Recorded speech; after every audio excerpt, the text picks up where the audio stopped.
29 de maio de 1953, o Everest era o limite do mundo conhecido. Dois homens estavam onde nenhum ser humano jamais esteve.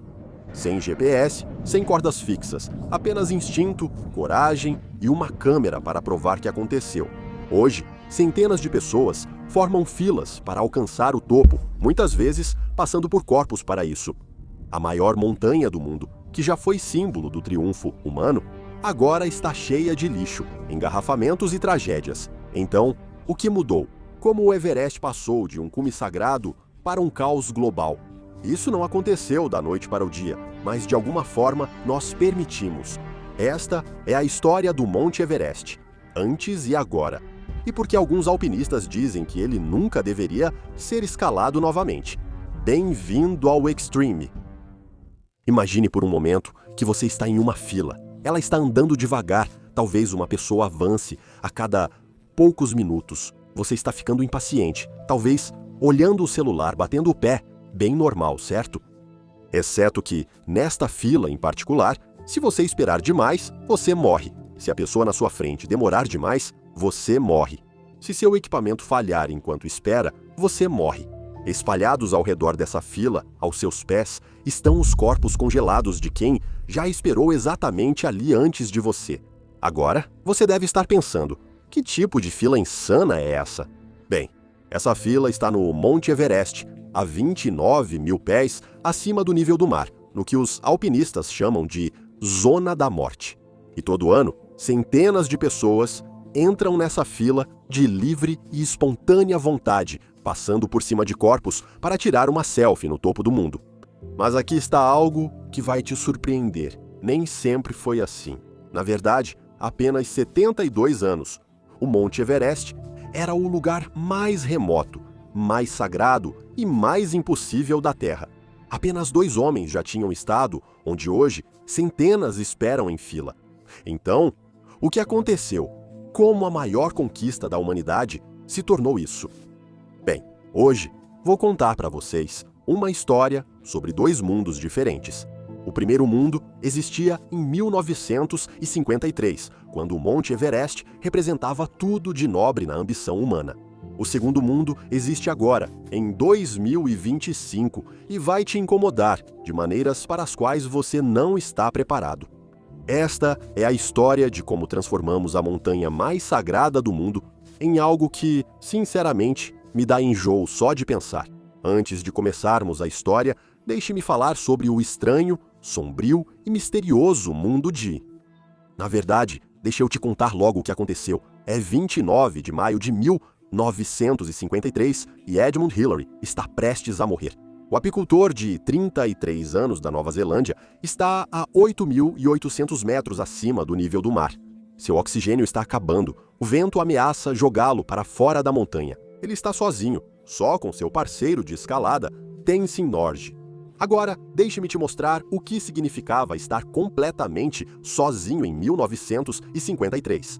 Não havia outros alpinistas na montanha, nem corda fixa para seguir. Acampamento pré-abastecido com refeições quentes, GPS indicando a localização ou telefone via satélite para pedir ajuda. Se algo desse errado lá em cima, eles iam morrer, e ninguém saberia disso por semanas. Hillary já escalava há mais de uma década, treinando nos Alpes, criando calos nas mãos de tanto lidar com cordas e temperaturas abaixo de zero. Tenzin tentava escalar o Everest desde 1935. Pensa nisso por um segundo. 1935, esse cara tentava escalar essa montanha há 18 anos. Eles não eram turistas, não eram influenciadores. Eles eram 2 dos alpinistas mais experientes do planeta. E mesmo para eles, isso era basicamente uma missão impossível. Só a preparação já deveria te dizer tudo o que você precisa saber sobre como as coisas eram diferentes naquela época. A equipe britânica de expedição passou um ano inteiro treinando, um ano completo. Eles estudaram mapas como se planejassem uma invasão militar, o que de certo modo era verdade. Treinaram com equipamentos de oxigênio pesados e pouco eficientes. Eles aprenderam a amarrar nós usando luvas tão grossas que mal sentiam os dedos. O que mais me impressiona neles é que fizeram isso pelos motivos certos. Quando Hillary e Tenzin finalmente chegaram ao topo, às 11h30 do dia 29 de maio, sabe o que eles fizeram? Eles passaram 15 minutos no topo do mundo, tiraram uma única fotografia e deixaram uma pequena oferenda aos deuses da montanha. Só isso. Sem transmissão ao vivo, sem anúncios de patrocínio, nada de não se esqueça de curtir e se inscrever. Na verdade, Hillary foi tão humilde em relação à conquista que ele disse ao líder da expedição, "Bem, George, conseguimos", e essa foi toda a comemoração dele. Ele só contou à esposa sobre o topo ao voltar para casa na Nova Zelândia. Consegue imaginar tamanha humildade hoje? Agora vem a parte que vai partir seu coração. Hillary insistiu que Tenzin Norgay não era seu assistente nem seu guia, ele era seu parceiro igual. Em 1953, quando as atitudes raciais eram, digamos, diferentes, Hillary fez questão de garantir que o mundo soubesse que essa conquista pertencia igualmente aos dois. Esse respeito, essa parceria, esse reconhecimento de Tenzin como igual. Isso estabeleceu um padrão de como o montanhismo deveria funcionar. Lembre-se disso, porque você vai precisar disso para o que vem a seguir. Uma pequena pausa nesse trem do caos. Se você quiser mais histórias cruas e sem cortes que não podemos mostrar aqui, venha se juntar ao Extreme no Patreon. Te vejo na verdadeira fronteira extrema.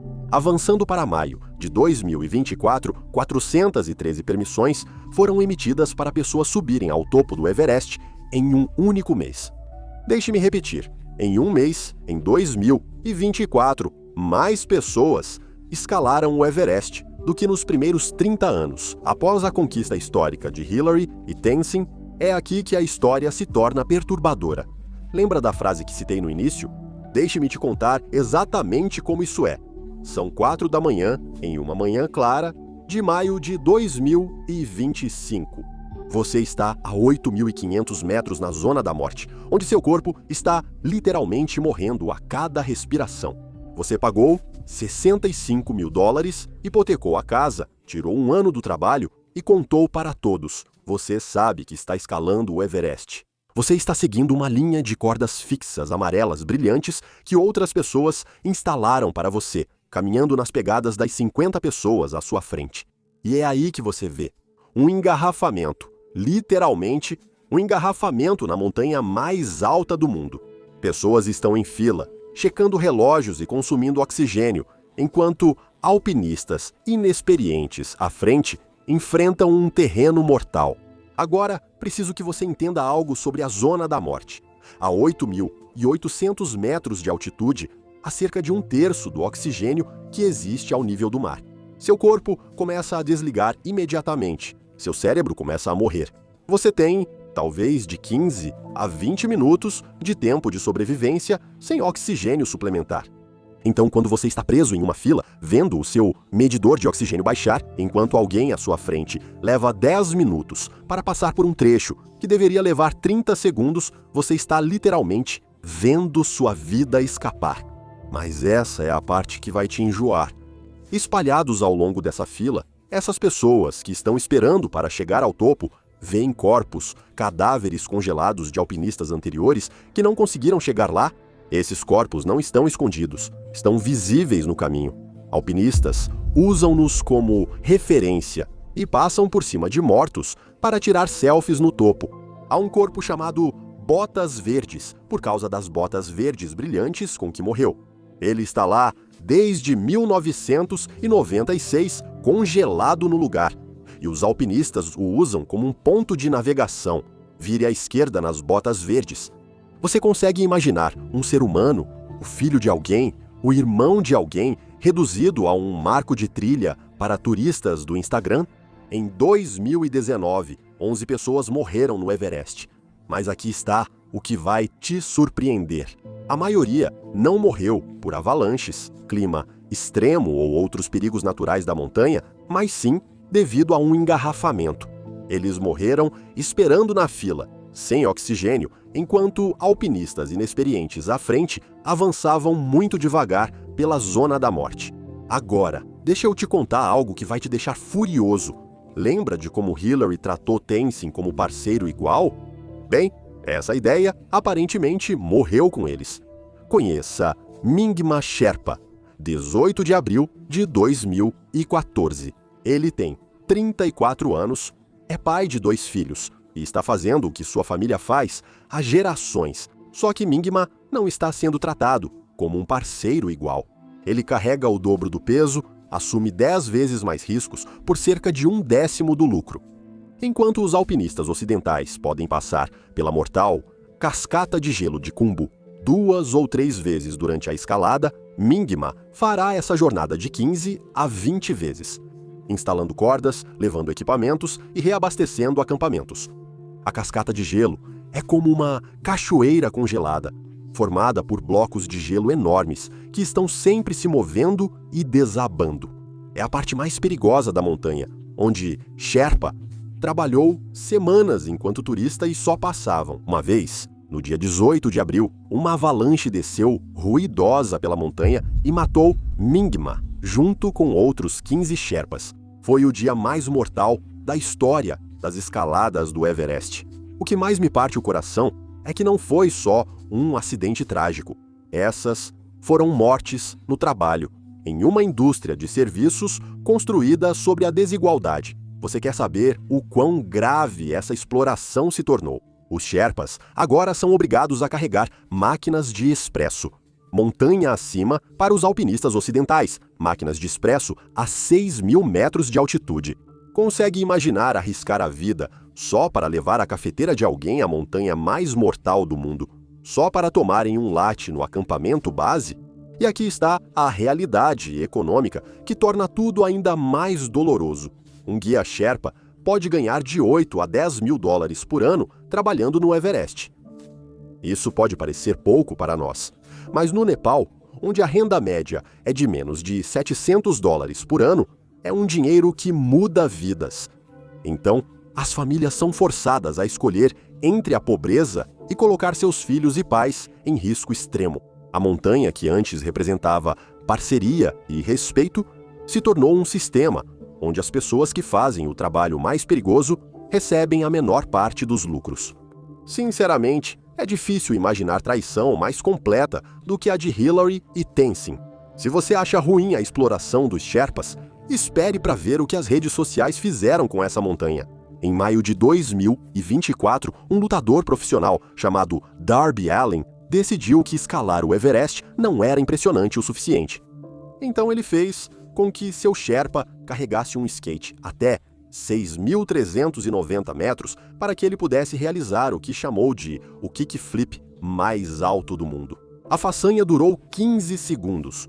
O vídeo teve milhões de visualizações. O risco para o Sherpa, que carregou o skate aparentemente, foi irrelevante. Mas isso não é o pior. Vou contar algumas acrobacias para redes sociais que ocorreram recentemente no Everest. E eu te prometo, cada uma vai te deixar mais irritado do que a anterior. Johannes Ettlinger, da Áustria, tocou um trompete baixo no cume a 8.800 metros de altitude. Na zona da morte, onde cada segundo conta e cada respiração é preciosa, esse cara decidiu fazer uma apresentação musical para seus seguidores nas redes sociais. 2 casais chineses foram filmados brigando com socos e chutes para decidir quem teria o melhor lugar para selfie no cume. Violência física no topo do mundo, causada pelo Instagram. Um influenciador fez um mortal para trás com todo o equipamento de escalada no cume e quase caiu em outro alpinista. Na zona da morte, uma queda pode matar não só você, mas todos presos à mesma corda. Isso é o que realmente me incomoda nessas acrobacias. Quando seu objetivo principal é o post viral e não a conquista pessoal, sua tomada de decisão muda completamente. Você tende a correr riscos extremos por uma foto, ignorar protocolos de segurança pelo conteúdo e tratar vidas como descartáveis para sua marca nas redes sociais. Edmund Hillary e Tenzin. O cume de Norgé era sobre a jornada, mas agora tudo se resume ao destino. O cume que antes representava o auge absoluto da determinação e humildade humanas se tornou apenas mais um cenário para a autopromoção. Transformamos uma das maiores conquistas humanas em um acessório de estilo de vida. Agora vou te contar sobre o que guias de montanha chamam de discoteca da Zona da Morte. É isso que acontece quando você combina alpinistas inexperientes, vício em redes sociais e o ambiente mais hostil da Terra. Imagine isso, você está a 8.700 metros de altitude, seu cérebro está literalmente morrendo por falta de oxigênio. A temperatura está em menos 40 graus e o vento é forte o suficiente para te jogar montanha abaixo. Esse não é um lugar para comemoração, esse não é um lugar para dançar. Aqui, cada movimento precisa ser calculado para sobreviver. Isso não é mais o que está acontecendo. Os alpinistas estão tirando fotos em grupo que levam 20 minutos para serem organizadas, estão fazendo danças de vitória coreografadas, estão transmitindo ao vivo sua experiência no cume para milhares de seguidores, na Zona da Morte, onde pessoas estão literalmente morrendo ao redor deles. E aqui está a parte mais perturbadora. Eles estão fazendo tudo isso enquanto passam por cima de cadáveres congelados. A montanha ficou cheia de corpos que não podem ser recuperados porque é perigoso e caro demais trazê-los de volta. Então eles simplesmente ficam lá, para sempre. A mudança climática piora a situação com o aumento das temperaturas globais. O gelo, que preservou décadas de detritos de escalada, está derretendo, expondo lixo e restos humanos enterrados há muito tempo. Corpos antes ocultos agora aparecem em rotas populares de escalada. A montanha virou um grotesco museu da ambição no montanhismo. Em 2019, o derretimento do gelo revelou o corpo de um alpinista que havia morrido nos anos 1990. Ele ficou perfeitamente preservado por mais de 20 anos. E de repente, ele estava lá, visível para todo alpinista que passava. Já pensou no impacto psicológico de superar alguém com o mesmo sonho que você, mas que não conseguiu voltar para casa? Veja algo que vai te deixar enjoado. O Monte Everest, a montanha mais sagrada da Terra, foi transformado no lixão mais alto do mundo. A cada temporada de escalada, centenas de alpinistas e equipes de apoio geram cerca de 12 toneladas de resíduos humanos, 12 toneladas. E esse lixo não simplesmente desaparece, ele fica em valas rasas, apodrecendo em alta altitude, onde nada se decompõe. Mas o lixo humano é só o começo. A montanha está cheia de cilindros de oxigênio abandonados, cada um pesando 2 quilos e custando cerca de $400. Alpinistas geralmente os deixam lá quando vazios, evitando carregar peso na descida. Estima-se que haja cerca de 45 mil quilos de lixo acima do acampamento base. 45 mil quilos de latas de combustível vazias, barracas rasgadas, equipamentos quebrados, embalagens de comida, tudo simplesmente jogado na montanha. Consegue imaginar a mentalidade de quem prefere jogar lixo no pico mais sagrado do mundo, em vez de carregar seu próprio lixo? Quando Hillary e Tenzin chegaram ao topo em 1953, eles deixaram apenas pegadas e não levaram nada além de fotografias e um pequeno punhado de neve como prova. O respeito que eles demonstraram pela beleza intocada da montanha é algo que me comove profundamente até hoje. Agora, o pico que inspirava a admiração por sua beleza intocada está tão poluído que cada gota de água precisa ser cuidadosamente tratada. A montanha, onde alpinistas antes bebiam dos riachos, virou um local de resíduos tóxicos. Para o povo Sherpa, o Everest não é apenas uma montanha. É Kumolungma, a deusa mãe do mundo, é sagrada. Antes da escalada, os Sherpas fazem cerimônias de puja, pedindo permissão e bênção da montanha para uma passagem segura. Até os primeiros alpinistas ocidentais mostraram certa reverência, reconhecendo-se como convidados em um pico sagrado. Havia humildade, respeito e o reconhecimento de que essa montanha superava qualquer ambição individual. Tudo isso se perdeu agora. O Nepal vê o Everest como recurso a explorar, emitindo permissões para quem paga a taxa de $1.000. A montanha sagrada virou base para uma indústria de turismo de aventura de $170 milhões. Existem expedições econômicas ao Everest por $35 mil, expedições premium por $100 mil e expedições de luxo por mais de $200 mil. Mas o que os materiais de marketing não dizem é que quanto mais você paga, maior o risco para os outros. Expedições de luxo não tornam o Everest mais seguro para você. Elas só significam mais Sherpas, carregando mais das suas coisas enquanto assumem mais riscos por você. No Nepal, onde o cidadão médio ganha menos de $700 por ano, o governo arrecada quase 20 milhões de dólares por ano em taxas de permissão. Essa pressão econômica cria incentivos para maximizar o número de alpinistas, em vez de proteger a integridade cultural e ambiental da montanha. Então aqui estamos em 2025. Preciso perguntar, o que escalar o Everest prova atualmente? Em 1953, Hillary e Tenzin provaram que os seres humanos podiam alcançar o impossível através de determinação, habilidade, preparação e respeito pelo desafio.